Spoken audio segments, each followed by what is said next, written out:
Aku Laras, usia 29 tahun, menikah dengan Randy, seorang supervisor pabrik elektronik yang katanya selalu sibuk.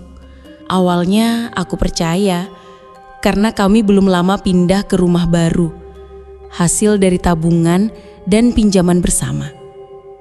Tapi malam demi malam, kebohongan mulai menampakkan wajahnya. Awalnya aku tak curiga. Randy memang sering pulang larut malam. Katanya lembur dadakan karena proyek akhir bulan. Aku percaya karena aku istri. Karena aku terlalu ingin jadi perempuan yang tidak cerewet. Tapi ada satu malam yang mengubah segalanya. Malam itu aku terbangun pukul 2 pagi. Bukan karena mimpi buruk, tapi karena suara pintu dapur terbuka sendiri. Padahal rumah kami cuma punya satu akses masuk dari ruang tamu. Dan pintu dapur itu terkunci dari dalam. Aku bangkit. Keringat dingin mulai menetes di punggungku. Aku cek dapur. Kosong. Tapi ada sesuatu yang aneh. Lampu depan menyala sendiri. Dan sandal Randy menghadap ke arah luar, seperti seseorang masuk terburu-buru. Aku coba bangunkan Randy. Dia tidur di kamar, pulas sekali, seperti orang yang sangat kelelahan. Tapi ekspresi wajahnya seperti orang habis menangis. Napasnya berat, keningnya dingin. Aku peluk dia diam-diam malam itu. Tapi entah kenapa aku merasa seperti bukan memeluk orang yang sama. Pagi harinya aku tak bisa tenang. Aku buka ponsel dan iseng membuka aplikasi CCTV online yang dipasang di rumah. Kami memang pasang 2 kamera. Satu di ruang tamu, satu lagi di pintu belakang dekat dapur. Saat aku lihat rekaman malam tadi, jantungku seolah berhenti berdetak. Pukul 00.41 dini hari. Randy terekam baru masuk rumah. Tapi yang membuatku tercekat adalah bayangan samar. Seperti ada seseorang lagi berjalan di belakangnya. Perempuan. Langkahnya lambat, menunduk seperti mengikuti Randy dari belakang.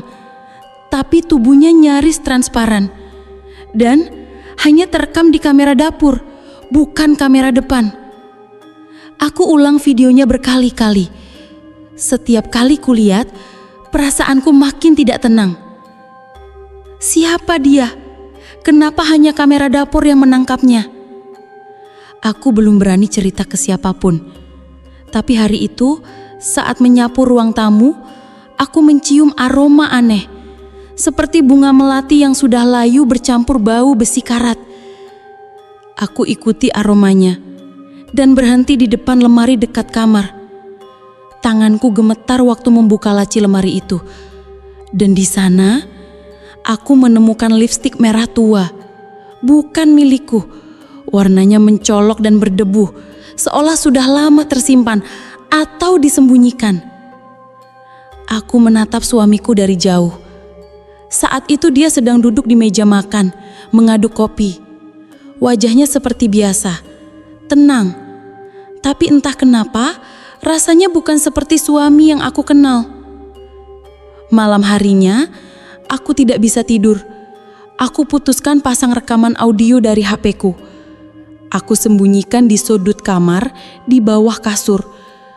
Aku ingin tahu, apakah ada suara aneh seperti semalam. Dan benar, pagi harinya saat aku dengarkan hasil rekamannya, suara yang kudengar membuatku hampir menjatuhkan HP dari tangan. Ada suara isakan perempuan, lemah, seperti sedang tertahan. Tangisannya menyayat, diikuti bisikan lirih. Kenapa kamu bilang cinta, kalau ujungnya cuma ditinggal? Lalu seketika, suara Randy terdengar dalam tidur. Aku minta maaf. Jangan ganggu istri saya. Aku terdiam. Lututku lemas. Berarti Dia tahu. Suamiku tahu ada yang mengikutinya. Tapi dia diam. Dia sembunyikan semuanya, termasuk siapa perempuan itu. Yang lebih menyeramkan lagi, malam itu ketika aku menatap rekaman CCTV versi zoom in, aku menyadari satu hal yang membuat darahku membeku. Bayangan perempuan itu tidak memiliki wajah. Hanya gelap kosong, seperti lubang hitam yang menyerap cahaya. Tapi yang membuatku ingin menangis, bayangan itu memasuki kamar kami, tepat saat aku dan suamiku sedang tidur bersama. Aku gak tahu siapa dia, atau apa dia. Tapi yang aku tahu, cinta yang didasari pengkhianatan tidak pernah benar-benar mati. Bahkan, jika yang tersisa hanya arwah atau jin. Dan malam itu, aku benar-benar membuktikannya. Bukan hanya suara, tapi juga satu pesan yang tak seharusnya kubaca. Aku laras. Dan malam kedua sejak aku menemukan rekaman CCTV itu adalah malam yang membuatku mulai percaya bahwa pengkhianatan bukan cuma urusan dunia. Karena mulai saat itu, malam tidak pernah benar-benar sunyi lagi. Malam itu aku tidur sendiri. Randy sedang dinas luar kota ke Karawang selama 2 hari. Tapi anehnya, justru rumah terasa lebih berat dan sesak tanpa kehadirannya. Padahal aku pikir, tanpanya semua akan lebih tenang. Tapi aku salah. Jam 2.19 dini hari, aku terbangun. Bukan karena suara pintu kali ini, tapi karena suara perempuan menangis. Isaknya pelan, seperti seseorang yang berusaha menahan tangis agar tak terdengar oleh siapapun. Suaranya berasal dari kamar mandi. Dengan senter HP, aku berjalan perlahan. Langkah kakiku terasa berat. Jantungku berdetak di telinga sendiri. Setiap nafas rasa ingin berhenti. Kamar mandi gelap. Lampunya padam sendiri sejak sore. Tapi dari celah pintunya, kulihat bayangan 2 kaki. Diam. Tak bergerak. Aku nyaris menjerit. Tapi saat pintu kubuka perlahan, tak ada siapa-siapa di dalam. Tapi lantainya basah, seperti baru dipakai mandi. Dan di cermin, samar-samar ada tulisan seperti goresan jari di embun. Aku bukan istrimu. Paginya aku membuka hasil rekaman audio yang kupasang malam itu. Dan inilah yang membuatku benar-benar kehilangan suara. Di menit ke-38, terdengar suara perempuan menangis. Dan setelahnya, suara yang menyerupai suamiku sendiri. Sudah, aku minta maaf. Tapi jangan ganggu dia. Istriku gak tahu apa-apa. Aku hilaf. Suara itu terdengar seperti sedang berbicara dengan seseorang. Tapi siapa? Padahal Randy tidak sedang di rumah. Jadi siapa yang berbicara dalam rekaman itu? Aku merasa makin gila. Dan saat itu aku akhirnya nekat membuka laci suami yang selama ini tak pernah kusentuh. Di antara tumpukan kertas BPJS dan nota bengkel, aku menemukan satu surat kecil. Dilipat 4, sudah lusuh dan di bagian belakangnya ada percikan darah kering. Surat itu ditulis dengan pulpen merah. Tulisannya tergesa dan kacau seolah ditulis oleh orang yang sedang menangis. Tapi kalimatnya jelas. Aku percaya kamu. Aku ikhlas di madu asal jangan ditinggal. Tapi kamu hilang. Kamu blokir aku. Kamu hina aku dan bilang aku pelacur yang cuma pintar godain orang beristri. Kamu janji nikahin aku. Dan aku sudah telat sebulan, Ren. Kalau aku mati, aku gak bakal pergi sendiri. Aku akan ikut kamu kemanapun kamu pergi. Biar Tuhan tahu, aku dicintai lalu dibuang seperti sampah. Tanganku gemetar membaca surat itu. Ada nama di bawahnya. Dina. Nama yang tak pernah Randy sebut.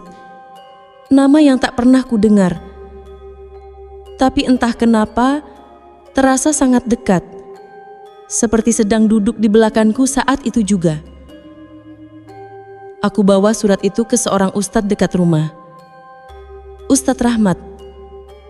Usianya 60-an, sederhana dan lembut tutur katanya. Setelah membaca surat itu, ia menatapku lama.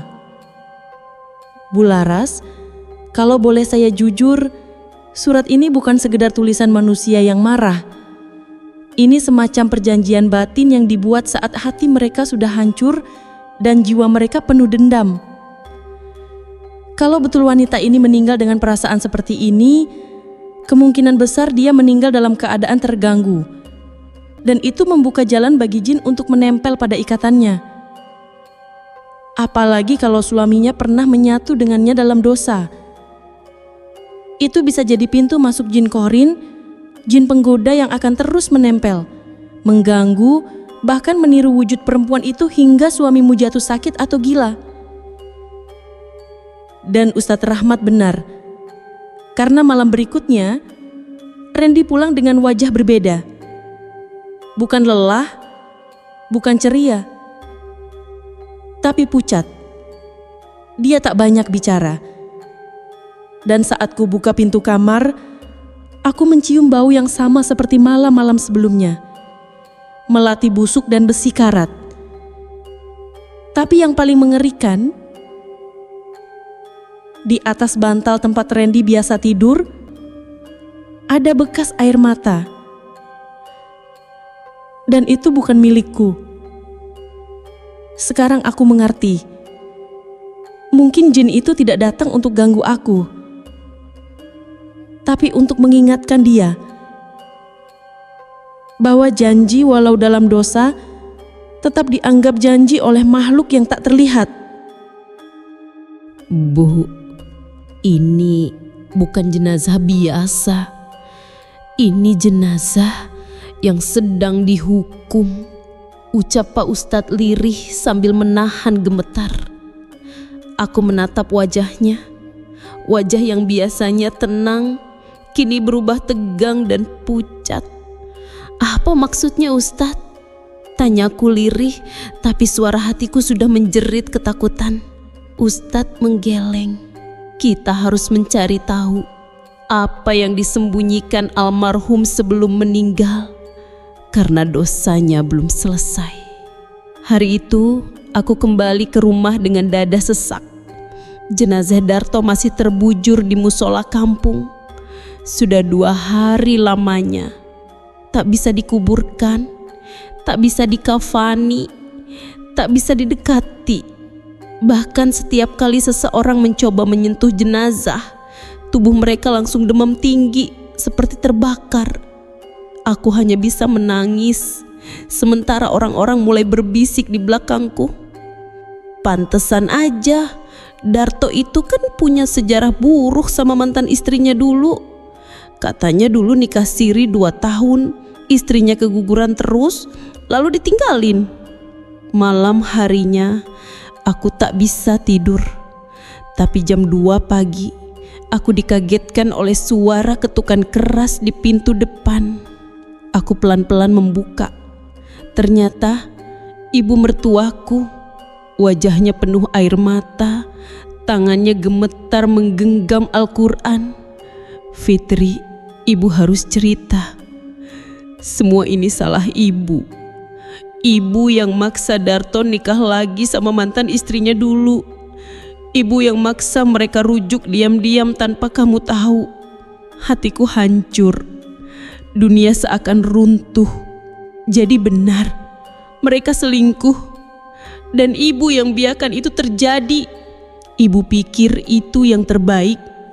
Tapi ternyata mantannya dulu itu sudah belajar ilmu hitam. Waktu mereka pisah, mantannya itu pernah bersumpah akan membawa Darto ke liang kubur kalau sampai ditinggal lagi. Aku terdiam.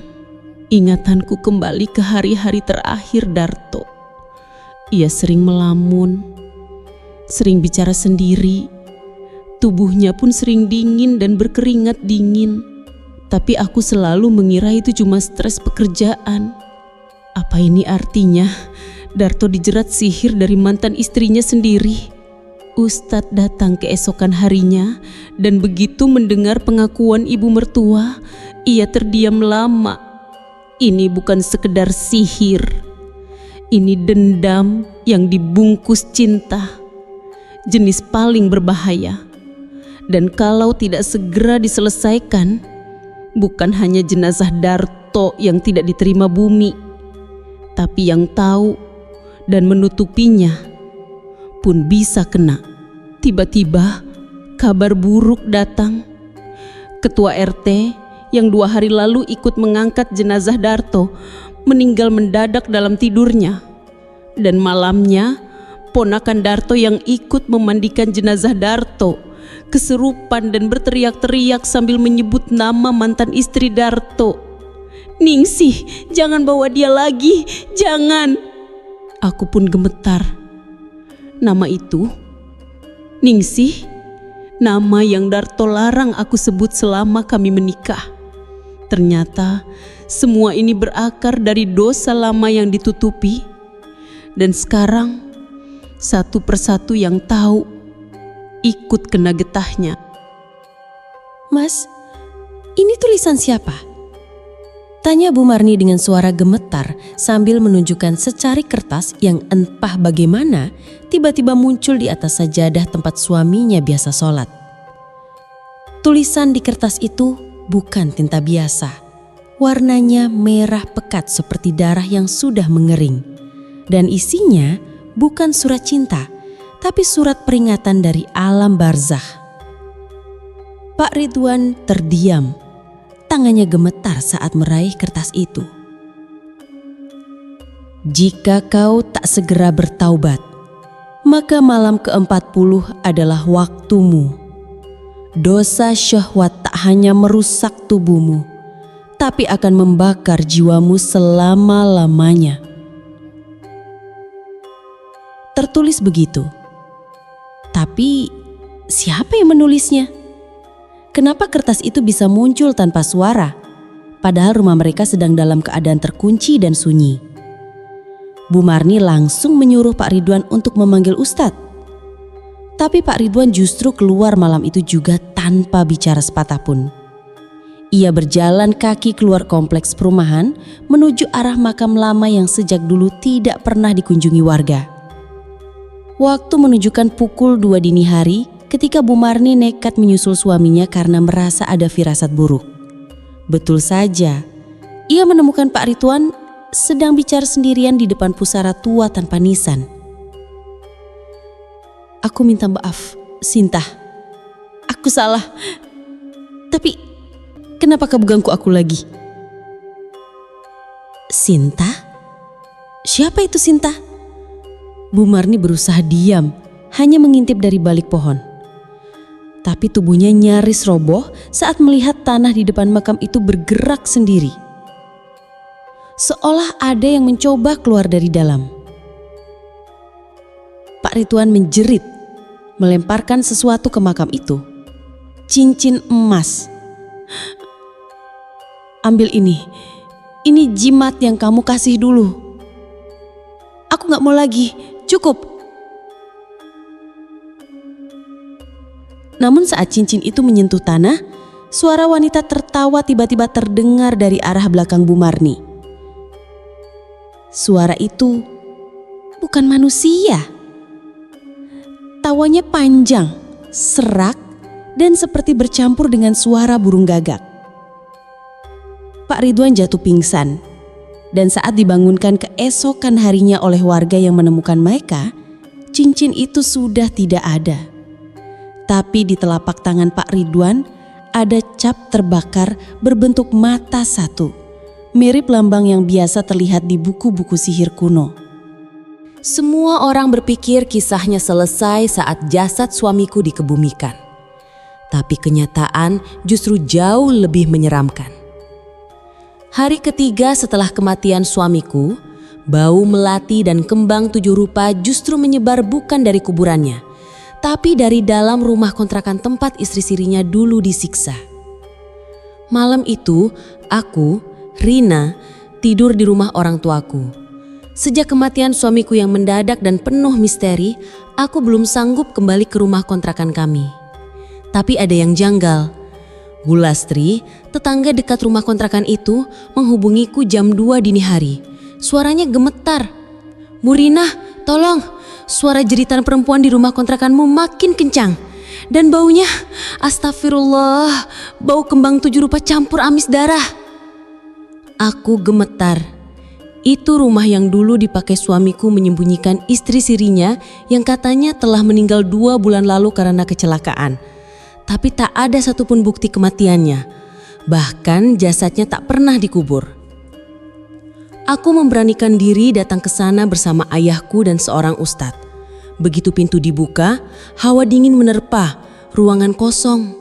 Tapi lantainya basah, seperti habis dipakai memandikan jenazah. Di kamar bekas istri sirinya, tergeletak keranda kecil berisi bungkusan kain kafan. Tapi yang mengejutkan, keranda itu bukan kosong. "Astagfirullah, ini mayat," seru Ustadz Rahman.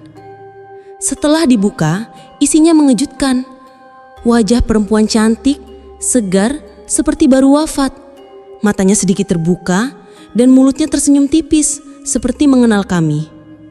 Aku menjerit, "Itu dia, istri sirinya, yang katanya sudah mati 2 bulan lalu karena kecelakaan." Tapi tak ada satupun bukti kematiannya, bahkan jasadnya tak pernah dikubur. Aku memberanikan diri datang ke sana bersama ayahku dan seorang ustadz. Begitu pintu dibuka, hawa dingin menerpa, ruangan kosong, tapi lantainya basah seperti habis dipakai memandikan jenazah. Di kamar bekas istri sirinya, tergeletak kerangka kecil berisi bungkusan kain kafan. Tapi yang mengejutkan, keranda itu bukan kosong.